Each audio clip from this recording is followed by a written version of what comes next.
I wrote out scripts, Nick, for all the segments, right? Oh my gosh. So I wrote out scripts, right? This is what I'm going to talk about. This is what I'm going to say for 8 different segments. Couldn't get through the first one because I couldn't remember. I went blank, right? Went blank while they're recording. And so it's kind of like, when you're blowing it. So now you're trying not to blow it even more, but that makes you blow it even more. It was probably the worst. Like I literally went out. They were like, hey, just take a break, breathe. We never made it through the first one, right? I went out. I FaceTimed my wife.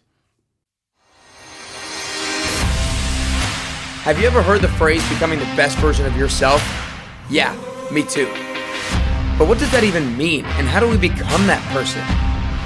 I'm here to help you navigate through those questions and come up with actionable steps in order for you to live your best life. We've got to discover what we want. We've got to figure out a plan on how to get there, and then we have to go. We can't just sit and wait any longer. Life won't wait on us.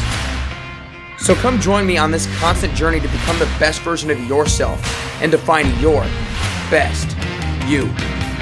I'll see you on the other side. All right, what's up, everybody? Welcome back to Nick Carrier's Best You podcast. I'm super stoked today to have this beast beside me, Gerell Webb. Thanks for coming today, bro. Man, thanks for having me. Yeah, so Gerell is a fitness influencer here in Nashville, and just a fitness influencer in general, and a personal trainer, all kinds of clientele, doctors, attorneys, musicians, all that good stuff. Everything, here in Nashville. And like I said, big presence here in Nashville. You go on some local news stations and give some great fitness tips and all that good stuff. But the way I want to start today is kind of get more of your background and more of your story. You played football in college, correct? Yep. Awesome. Where'd you play? Played at the Middle Tennessee State University. There you go. MTSU, baby. MTSU. Played cornerback and free safety there. Nice. Went on to play a little bit in Canada. Got cut. Went down to your home state with the Georgia Force. Nice. Got cut again from arena football. And then decided, you know what, maybe football isn't the thing that I need to be doing right now. Okay. Well, let's start there then. When did you realize that football wasn't the thing that you wanted to be doing? Honestly, after I got cut in Calgary. So I said a prayer, honestly. I said, God, this isn't what you want me to do. Then, show me. Went to Atlanta after I got cut with the Georgia Force. And I kind of knew, like, I told myself, if I don't make the team, then I'm hanging it up. This is it. I just didn't want to be a guy who chased the ball for, like years 28, 30, and you're still like, oh, I'm trying to make a team. Like, at some point, you got to know, like, this isn't what you have to do. I just felt like it was a bigger calling. Like, there was something else out there. I wasn't sure at the time what it was.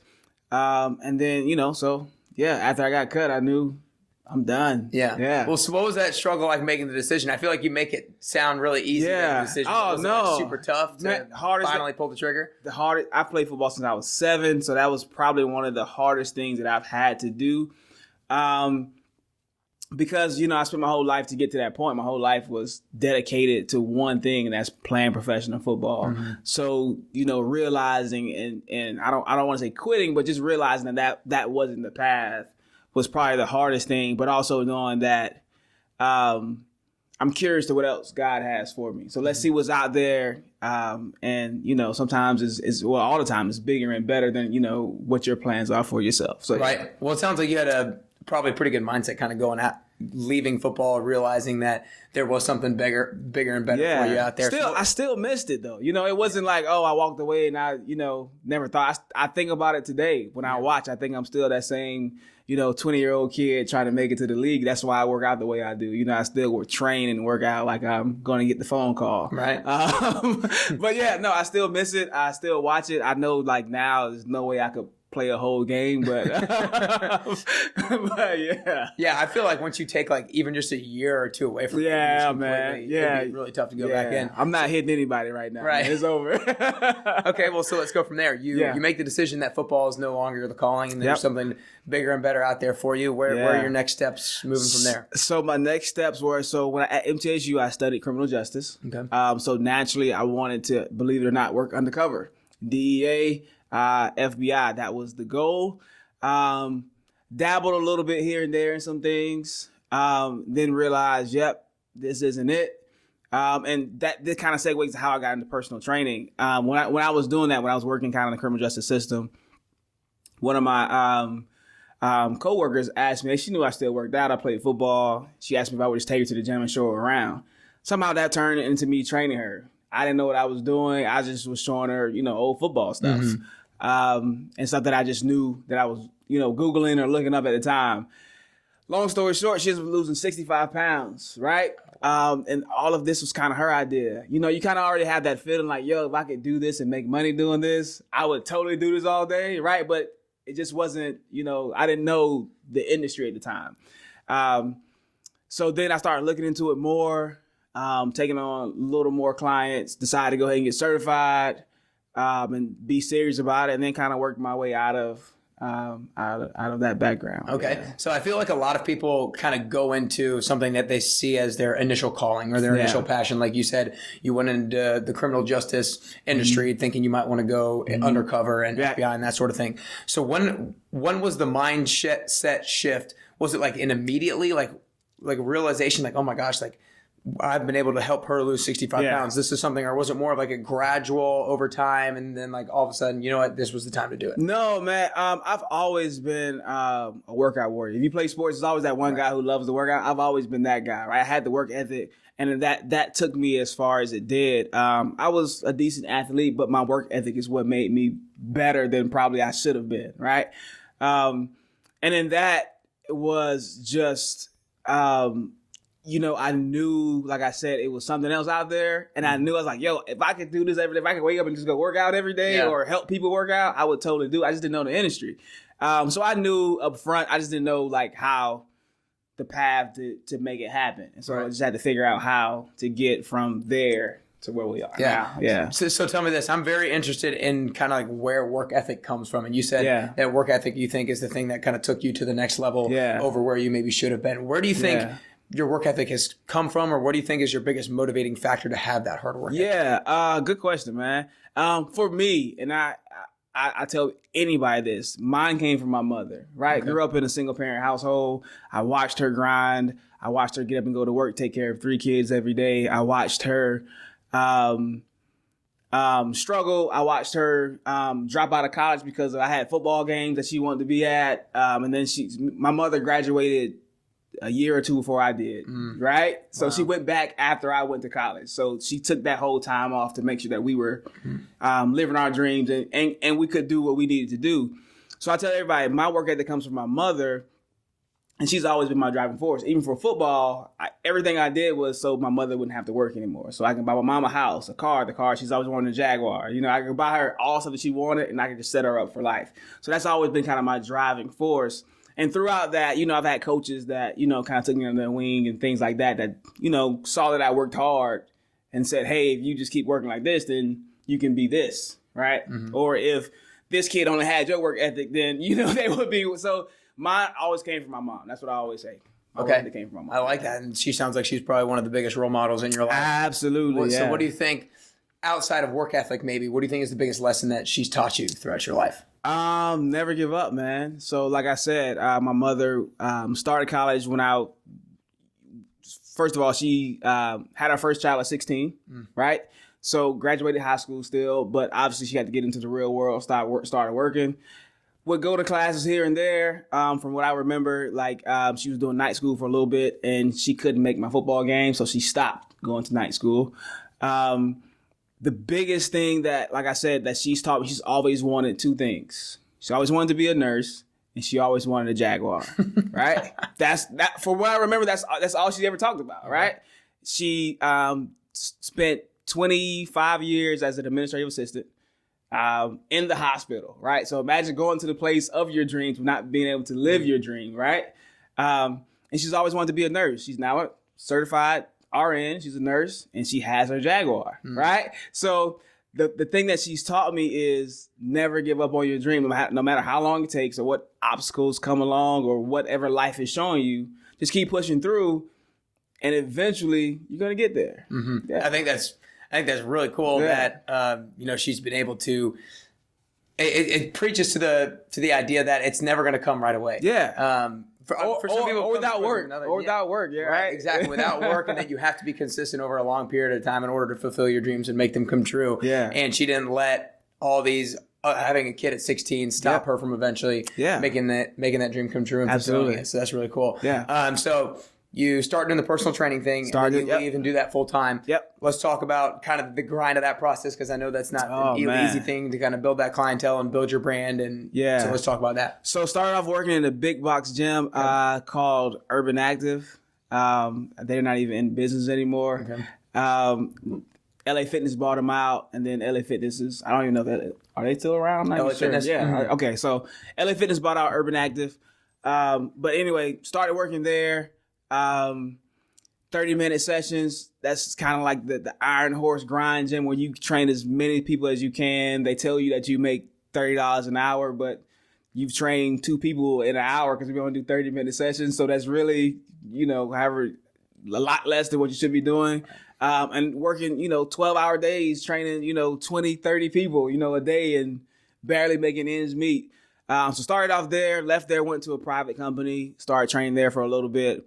And then eventually kind of stepped out on my own out of the condo that I was living at the time. They had a great facility, so I just started taking on clients there. Yeah. And then slowly kind of building the brand of personal training, of being known as a personal trainer over, ex-football player or, whatever. Yeah. So what's that decision like to actually go on your own and just do it out of your condo? Because I think that when you're working for somebody, there's always just like a little bit of cushion there. There's always a little bit of security. Stability, And when you go on your own, there's always that a little bit extra leap of faith and a little extra courage that it takes. So tell me about that kind of decision process. Yeah, well, I was blessed enough that I have a great mentor who we kind of worked the exit plan. Like he knew, he saw my grind. He knew that, this is bigger than, or you can be bigger than what you're doing right now. But it's going to take, like you said, that courage, a little bit of faith, and a lot of hard work, right, to keep that coming, because you don't have that cushion. When you work in a big box or privatized, you're relying on them to supply your clients. And now is guerrilla marketing. Walk up to people and say, "Hey, can I train you?" You know what I mean? Right. or something, or however you decide to do that. So yeah, it definitely took a lot of courage. Like I said, a lot of hard work, a lot of bumps and bruises, a lot of learning on the go. A lot of failures, a lot of doing things wrong, all that good stuff that teaches you, now that you're here, those lessons along the way that teach you, to what you need to be doing now. No, so I'm interested in this role model you said. Do you think, or the mentor you said? Yeah. Do you think that you would have been able to have the courage to go out on your own if it wasn't for this person? No. And he wasn't even a fitness guy, right? Okay. He's just an entrepreneur. Ended up being one of my clients, but he owns other businesses, so he knew the entrepreneur lifestyle, right? And it's all the same, whether you sell coffee, whether you sell personal training, whatever it is. If you're an entrepreneur, the grind is kind of the same, right? It's all relative. So he just knew that you got a lot more than what you're doing. And the fact that everywhere I went, I always had the most clients was saying something, right? People could sell me, right? I was an easy sell, whether it's look at him, he knows what he's doing. It was an easy sell. So his whole thing was, why would you allow people to sell you when you can sell yourself and you get the money, right? So, because you're splitting those sessions with wherever you are. So if they're charging, the place that I was at, and I remember it blew my mind the first time, they sold packages, right? And so it wasn't like, I'm going to pay for this month. It's like you have to buy at least 20. And I remember somebody came in one time and it blew my mind. They paid for a whole year personal training, right? Up front. And I think it ended up being like close to $20,000, right? Swiped it, nothing. Then think twice about it, right? Just swipe the card. Yeah, I want to pay for the whole year. And I'm like, are you serious? Because I'm not getting $20,000 for that, right? I'm not going to see that until 2 weeks from now on a check. And I was like, if I can get that kind of clientele, won't even think twice about dropping 20K on personal training, right? We ain't even talking about your other bills. Just personal training, I'll see you tomorrow, right? Yeah. 20K. If I can get one client like that, I'll be okay right now. But, if I can get 5 that have that, then, when you start adding that up, then you're like, oh, yeah, it only makes sense versus...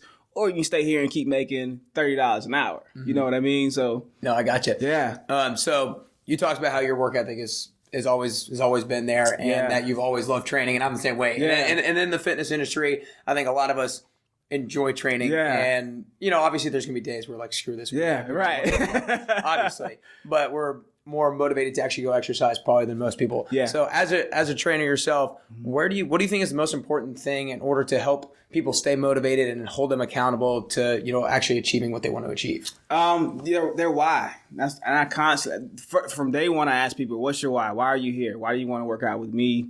Why do you want to lose weight? Like, oh, you want to lose 20 pounds. Why? Right? It has to be an outside motivator, something bigger than yourself, something bigger than, I want to get in a pair of jeans, right? Mm-hmm. Let's talk about what it is for real. I want to play with my grandkids, right? Okay, that makes sense to me. Like I can push that. So when you get tired, I want you to think about playing with your grandkids, right? Or I want to be alive for my grandkids. We know in the industry we see so many different variations of people. Some people are literally on their way out, right? Like high blood pressure, high cholesterol. I can't walk, my knee. You know what I mean? It's like, and you're 40, like this is going on. Yeah. And then you have people who are like just super superficial, so figure out whatever their motivating factor is. If it's, I want to keep my husband cheated on me with a younger girl. I want to make sure that I keep myself together for, you know what I mean? Like everybody has a why. Mm-hmm. So it's our job to figure out what that why is and then throw it in their face when they need it. Right. Mm-hmm. Do you find it hard sometimes to actually pull that true why out of people? Yeah, because it takes a level of vulnerability for your real reason, right? It takes a level of vulnerability. So for me, like when I do my consultations, we'll sit down like this for a second. We'll do, our health stuff and like that. I don't ask the good questions until we actually start working out because I believe you are who you are when you're tired, right? So you BS a little less when you're out of breath, right? If you're out of breath, you're gonna give me how you feel right now, right? So the good questions I usually wait till like middle of the workout when I got the heart rate going. You can't think.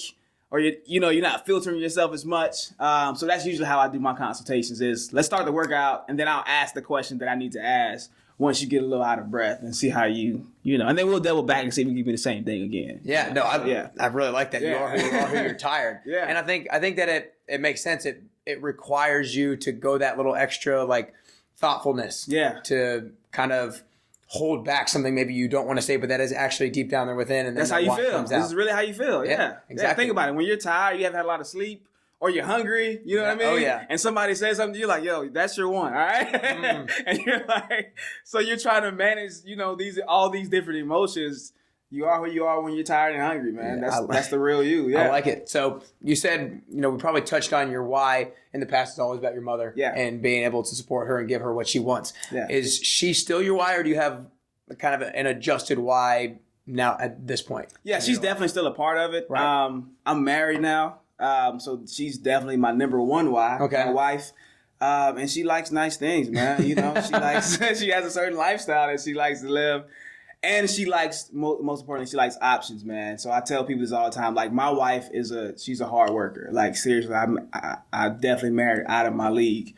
But she likes options. And I want to give her the option one day to where you don't have to work if you don't want to, right? I know that answer is going to be she's still going to go to work because that's just who she is, right? But it might be a different type of work. She might not be going to a corporate office every day. So my biggest thing is to give her options for the rest of her life. Like, maybe you don't want a Range Rover, but if you want to, you can go there. We got the money to go do it. Maybe you don't want to work anymore, but if you do, then go for it. Like, when you have options in life, I feel like you make better decisions, right? If you're at work and you don't have any options and your boss pisses you off, you got to come back tomorrow because you need it, right? You don't have any options. If you have options, then you're like, you know what? I'm out. I don't have to deal with this, right?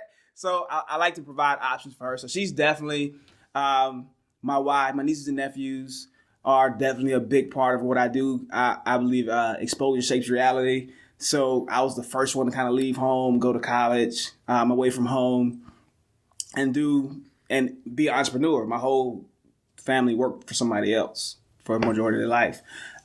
So showing them that, we can be successful.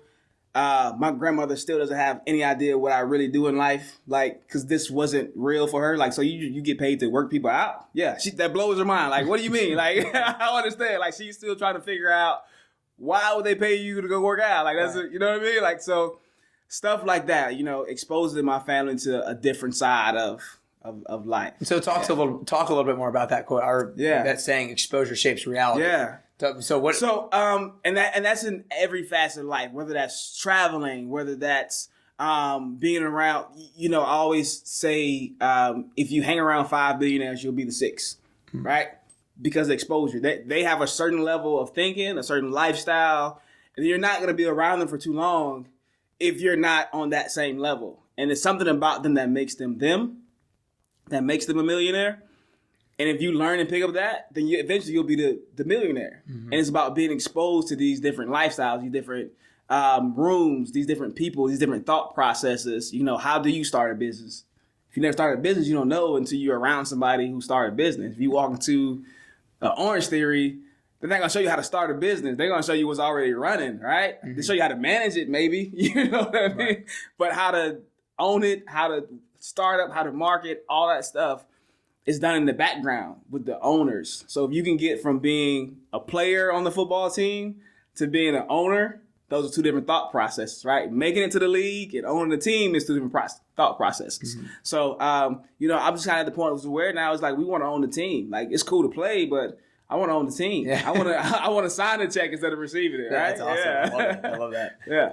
Exposure versus reality. I think kind of what you're getting at is that you want to be able to show your nieces and nephews kind of what is possible. And by them seeing you, that they can emulate that at some point down the road in their lives. Absolutely. So, but you growing up, you didn't necessarily have that exposure. Absolutely. All your family always works for other people. So how were you able to make it so that what you were exposed to wasn't your reality, do you think? My mother was a big dreamer, starting off there. And then football. I knew what I wanted to do. So growing up, I wanted to play for Florida State.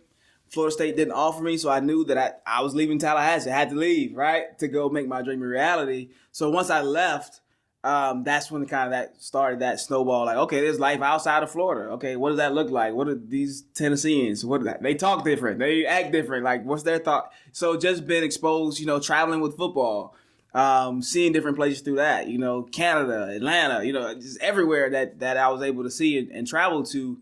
Kind of exposed me to different people. I think football teams is the ultimate melting pot because you have, 100 guys from 100 different places with 100 different thought processes, right? That come together to achieve one common goal, right? Well, you got a guy from the hood, you got a guy from suburbia, you got a guy from backwoods, and all of us come together and we play football, right? And we achieve a goal and we interact. I probably never would have interacted with these guys in real life, walking past them, in camos. I'm like, I'll never talk to that guy. But now because we're on the team together, it's my guy, right? or vice versa. He probably never talked to me, So I just think that that being exposed to different people, being exposed to different backgrounds, their stories will help you relate to them. That's why I believe I can pretty much talk to anybody. Yeah. I walk into a room, I don't ever feel out of place. Yeah, I know. And I think that's important that you are able to point that out, because I think a lot of people on sports teams can experience that sort of thing. They're around all different types of people, but the fact that you're able to kind of like be mindful of that and be able to kind of take away different experiences that different people have had in their life and realize now that it helps you be able to communicate with almost everyone. Right. I think that's really important that you were actually able to point that out and show kind of how you're able to implement it into your life right now. So I want to talk about kind of personal life and not like anything. No, go for it, man. No, whatever you got, let's go. I'm talking about. I'm a big habit guy. I'm a big daily habit guy. So I was wondering if you have any daily non-negotiable habits that have to get done, or weekly, or anything like that. Yeah. So my main one. I mean, if you've been following me on Instagram, then you probably know what it is. But every morning before I listen to anything else, I listen to gospel music. So on my way in, that's kind of my way of kind of getting my mind right, getting my my head space together, because you never know what people are going to come in with, right? Everybody has in this industry, we're the problem solver. So we're fitness trainers / psychologists, right? So they could have had a fight with their husband this morning or last night, or you just never know what story you're going to get. So I try to make sure that I'm balanced, centered. So before I listen to anything, any hip hop, any rap, so that's kind of like my devotion time. I ride into the city, listen to gospel music, say my prayers, whatever that looks like in the morning. So that's really the only big thing that I do on an everyday basis, besides working out, of course. On an everyday basis, yeah. Gotcha. So I feel like I've seen that your catchphrase is kind of motivating underdogs everywhere. Yeah, right? Tell me man. about that phrase. Why that phrase? Yeah. So motivating underdogs everywhere came from kind of my story. And when I say underdog, sometimes people take that the wrong way, right? An underdog isn't a bad thing. An underdog is somebody who's not expected to be where they are, right?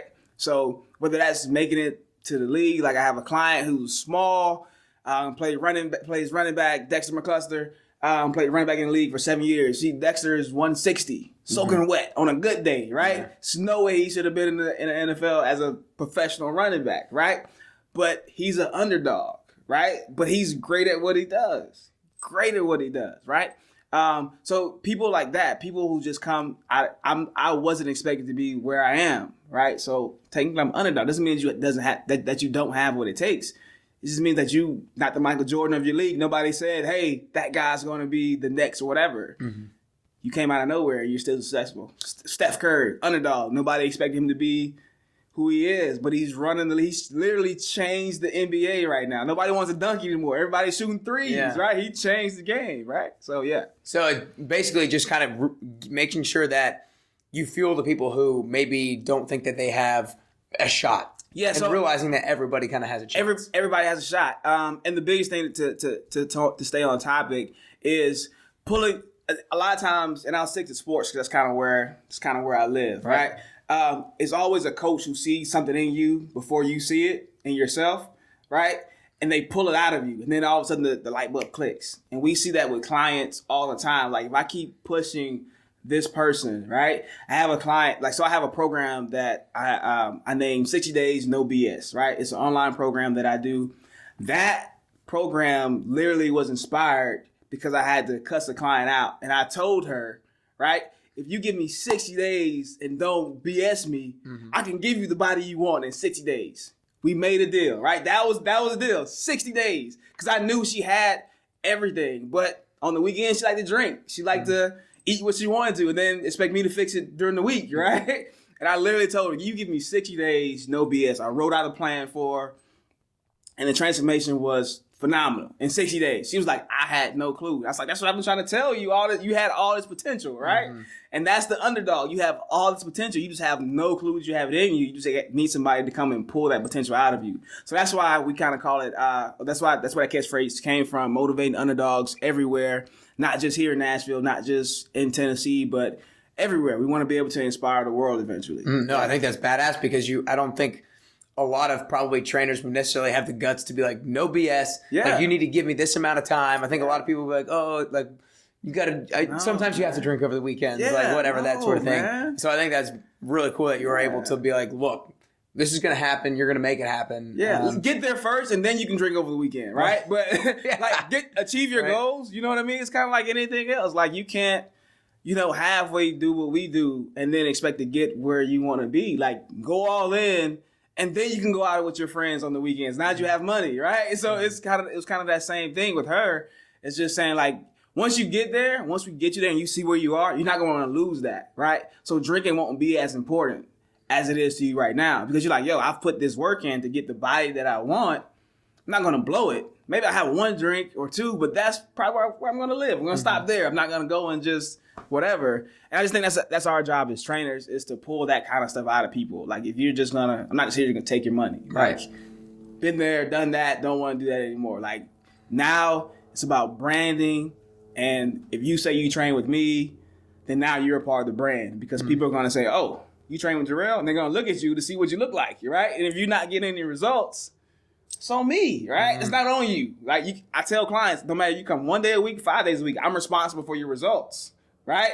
Yeah. So, because nobody's going to ask you, well, how many times do you train? Well, are you eating right? No, they're just going to say, oh, you train with Gerell and you're not getting results, right? So that's part of your brand. So I can't allow you to mess up what I'm trying to build. Yeah. So, yeah. So when you had that conversation with her and it was like, you need to give me 60 days. Yeah. Did you just continue to try to like fuel her by pulling out her why and keeping that fresh in her head in order to motivate her not to drink over the weekend and not to eat like crap? Yeah. So, I usually choose a client every year, every 6 months that I'm going to really lean into, right? Like I try to give my all to every client, but you get like the extra credit part, right? And she was just that person. So, it would be us, texting in the morning. Like, hey, even if she wasn't coming in, it was be those reminders, hey, don't forget to get your cardio in, and don't eat any BS today, right? So I just stayed in front of her that whole time, that 60 days, just to make sure that that the challenge was real. So she knew I was I'm on your side. Like, I believe that you can do this, right? Mm-hmm. And then 2, once you do it, you're going to believe that there's nothing else that you can't achieve, no matter if it's in the gym, outside of the gym. That's going to inspire you to go for whatever it is that you want in life, right? Mm-hmm. And if you put this same effort that you put in right now out there, all of it's going to start coming together. Yeah. So, and I think that's one of the biggest lessons that fitness and health stuff in general teaches us, is that, like, you get you get in what you put out. And a lot of times, like, with other things in life, it's not necessarily as cookie cutter as like, no matter how hard you work and what you do with your body, what you put into your body is what you're going to get. Because it's not like that necessarily with everything. But with fitness, it's straightforward, and then you can try to apply it to different areas of your life for sure. So you've taken a couple leaps of faith, right? You left football because there was something bigger and better. You left the criminal justice system or industry because you knew you wanted to do this thing. What do you think is the thing that you are most proud of at this point in your life? Most proud of? Yeah. Oh, man. Is that just career or just in general? In general. Just in general. Yeah. Probably most proud to be a husband, man. And I know that sounds cliche, but honestly never thought I would be one. Didn't grow up with that didn't grow up with that influence, right? I never saw it. I never saw long-term marriages or anything like that. So me and my wife come from completely different households. Her parents have been married for like 35 years. That's all she's ever saw. I never knew that, we can be married in like forever, like, right? Do you think there was like a change in you that you experienced in order for that to become a possibility? Most definitely. I think it's just growth, man. Like I said, and exposure, being around people who were married and that were happy. You know what I mean? And then realizing that, I do want it. I just didn't know if I could do it or not, right? I just didn't know if I could be married to one person for the rest of my life. So, well, like you said, you've never been exposed to it. Yeah, never been exposed to it. Yeah, so that's probably definitely being a husband. Probably one of the most proudest things, and eventually a father at some point in time. I'm sure that'll come in. And then career wise, just kind of being where I am now, man. Okay. I get to train a lot of really cool people. Not that names matter or anything like that, but just being in some circles that you kind of look up and you're like, wow, I can't believe I'm, sitting next to whoever, they're like, wow, it gets pretty cool sometimes. Yeah. So, that's awesome. So you said, one of the proudest moments is now that you're married. What do you think the biggest lesson that you learned from married life and from your wife is? I'm interested to hear what her answer is. Biggest thing I probably learned is just to communicate, man. I know, like, for me, when I get upset or angry, I shut down, right? It's just shut down, right? And that has actually helped in career as well, because if I am upset with a client, like, I need to say what I need to say and then allow you to deal with that, however you want to deal with it, right? You have to process it. And then also learning how to filter feed is what I say. So you can say whatever you need to say to me, and I have to figure out what are you really saying to me, right? Because we say things when we're angry, and a lot is said. But I think we need to come to the realization of what is the message? What are you actually saying to me right now? And are you right? Not how does it make me feel, but are you right? Is it right? You know what I mean? How you delivered it may not be how I felt you should have delivered it.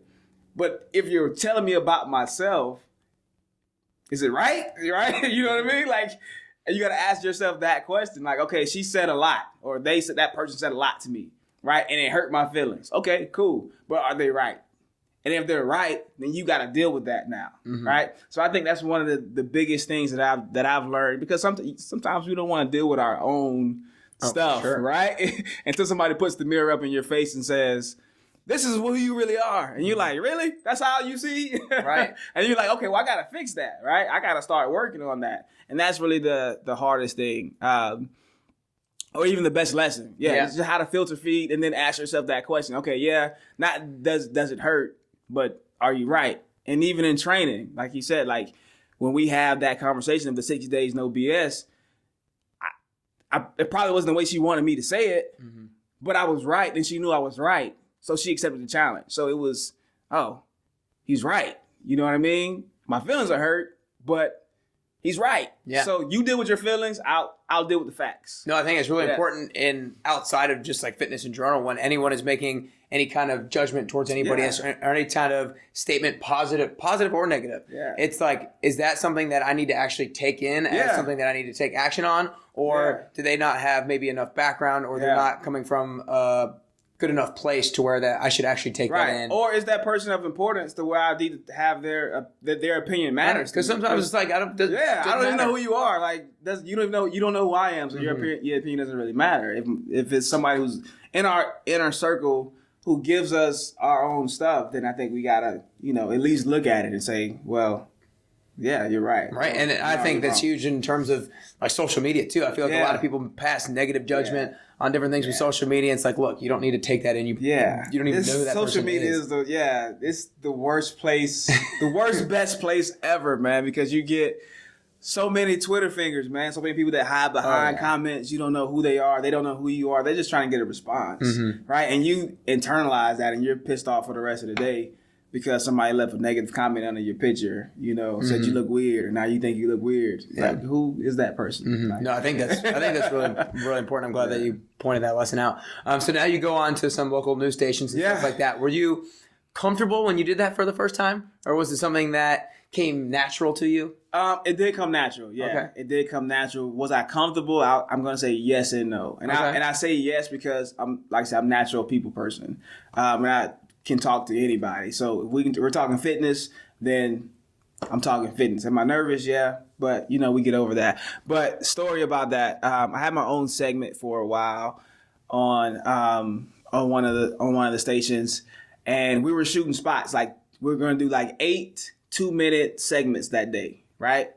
So when I knew about it, and I'm natural, kind of like I told you before we started, like, hey, let's jump in it, let's just talk and see where it goes, right? That's who I am. That's when I do my best work. For whatever reason, listening to my wife, right? I wrote out scripts, Nick, for all the segments, right? Oh my gosh. So I wrote out scripts, right? This is what I'm going to talk about. This is what I'm going to say for 8 different segments. Couldn't get through the first one because I couldn't remember I went blank, right? Went blank while they're recording. And so it's kind of like when you're blowing it, so now you're trying not to blow it even more, but that makes you blow it even more. It was probably the worst. Like I literally went out. They were like, "Hey, just take a break, breathe." We never made it through the first one, right? Went out. I FaceTimed my wife, and she's like, "Yo, it's middle of the day." Like she's at work. She's like, "Why are you FaceTime? What's up?" And I'm like, "I'm blowing it, yo. Like I'm blowing it." She's like, "What are you talking about?" I was like, "I'm blowing it. I can't make it." She's like, "What's wrong?" So I told her what happened. She's like, "Why would you do that?" And I was like, "You told me. Like I need to prepare more. Like be more organized." And she was like, "No, that's not you." So. The good thing about her is she's super encouraging, right? So she, said what I needed to hear at the moment. Yo, stop. Remember who you are. You got this. Then we went in and we killed it, right? Threw the scripts out. Let's just talk about whatever. Tell me what the topic is, and I'm going to talk about it for 2 minutes, right? So that's why I say yes and no. So I blew it before, and I've had really good ones before. And I'm still learning how to maneuver those spaces. So yeah. That's cool. No, I think that there's always a certain level, depending on what it is, there's always a certain level of preparation that you need to do. But because I think you're going into an area where it's like you're already comfortable and you're knowledgeable, right? Like you know what you're doing training wise, and it's like a people person thing. You're having more of a conversation than anything else and just kind of talking to where like you don't need to be somebody that you're not. Right. And I think a lot of people have to realize and be self-aware about themselves that they have those certain tendencies. Yeah. And I think that's really huge that you realize that obviously so you don't have that sort of thing happen again. Yeah. I think that's the biggest thing, honestly, is just be who you are, right? People accept realness, right? It's the difference between, I would say it's the difference between Nicki Minaj, who's definitely manufactured, and Cardi B. People love Cardi B. Nobody knows why. It's because she's real. She's super relatable. Like, I feel like I could see her walk down the street and she would speak to me. Hey, how you doing? Versus Nicki, she was going to have 20 security guards. It's going to be a whole like thing surrounded. People like realness. So if you be yourself, then people would naturally be attracted to that. Right. Yeah. No, and I think sometimes a lot of people, like I think a lot of people necessarily wouldn't be as self-aware to realize certain things about themselves like that. And I think it takes just being like observant of yourself during situations in order to be your true self and be authentic. Yeah. I just want to be successful, man. So whatever that looks like, I'm willing to try it. You know, I'm like I told you, I'm an open book, man. Yeah. If you have something that I feel like that I need, then tell me and I'll adjust. Mm-hmm. Right? If I'm blowing it, you see me blowing it, say, hey man, you're blowing it, and this is why. And I'm not so caught up in me that I'm above reproach, or I feel like you can't say or correct me, man. I just want to. If you can help me be successful, and that's what it looks like, then let's do it. Yeah. I love it. So I got 2 more questions. Yeah, let's do it. All right. So I always ask the same 2 questions to everybody at the end of the interview. I feel like it's gonna be like super deep. Okay. It'll be as deep as you take it. Okay. So the first one, I always bring out the age question. Yeah. So how old are you? 35. 35. Okay. Yeah. Good deal. And 10 years down the road, you're gonna be 45 years old. Yeah. I think we all probably, to a certain extent, set goals for ourselves. We have dreams and visions of what we want to do, what we want to create, what success is going to look like for us. Yeah. And so what I want to ask you is, what does 45-year-old Gerell Webb look like? What is he doing, and what has he accomplished? I think he probably looks pretty similar right now. I think hopefully I don't age too badly. And definitely in the industry, probably not doing day-to-day training. Unless I have, I might have a couple of clients that I still maintain, but the goal is to be or to get to kind of the Jillian Michaels level, right? That big influencer that just kind of motivates and inspires the world to move, and that's gonna mean traveling. That's gonna mean television. That's gonna mean obviously probably more social media type stuff. But yeah, that's the biggest thing right now, is just getting the world to move. Yeah. That's awesome. I like it. Yeah. Well, before I ask the last question, I want to acknowledge you for a second for, being able to define your why and use that as a motivating factor to keep moving and try to pull that out of other people. Because I think that is one thing a lot of personal trainers probably don't do. I think a lot of people probably are like, I'll take the money, I'll train you, and then we're good. And if you don't have results, whatever, but I got your money. Right. That sort of thing. So I want to acknowledge you for being above that and for doing it for something that is greater than yourself. Yeah, thank you, man. And that's awesome. Thank you. But I want to have everybody out there to be able to support you as much as possible. So tell them where they can find you on social media. What are you up to? Absolutely. And all that good stuff. I am at iTrain365 on all social media platforms, or Gerell Webb on Facebook. I'll be in Atlanta for Super Bowl weekend, teaching the class with some other guys. Where's that at? That's going to be at the W Hotel, Midtown. Okay. Midtown W. That's where you can find me next if you want to come do it. It's absolutely free. It's RSVP. And then more television, man. Just keep looking for me. Just, once you follow me, I'll let you guys know what's going on. Well, very good. Yeah. Well, awesome. Well, the last question I always ask is, I think everybody goes through life a little bit differently, but I think we all have one common journey, and that's to become the best version of ourselves. Absolutely. I think we're all trying to be better today than we were yesterday, and I think that the journey is different for every single person. I think we all have our own uniqueness, and we're all trying to kind of upgrade that uniqueness every single day. So what I want to ask for you personally is, if you could work on or do 3 things to get you closer to that best version of yourself, what are those 3 things that you could do, or 3 things that you could work on? 3 things I could work on. Spirituality. I don't think that's a journey we never really arrive at. So just becoming closer to God. I think as we become closer to God, we kind of realize who we really are and what we're supposed to be doing, and he kind of helps guide that path. So that's me as a Christian, right? That's me. Definitely spirituality. Number 2 is just continue to network, increase that network. I believe your network is your net worth. So sometimes you are who you know, and that's the difference between getting the opportunity and not. Mm-hmm. So just continue to increase in that. That would be something that I want to work on. And then thirdly, just continue to maintain my fitness, man. Taking that to another level. and just continue to explore what this body can do. Like, this thing is forever changing, and I'm interested to see how it changes, why it changes, what makes it change, and so those will probably be the three things that I lean into. Awesome, dude. Well, those are great three things. Loved them. Well, that's all we got, dude. I appreciate you coming in. I appreciate you, man. Yes, sir. Yes, sir.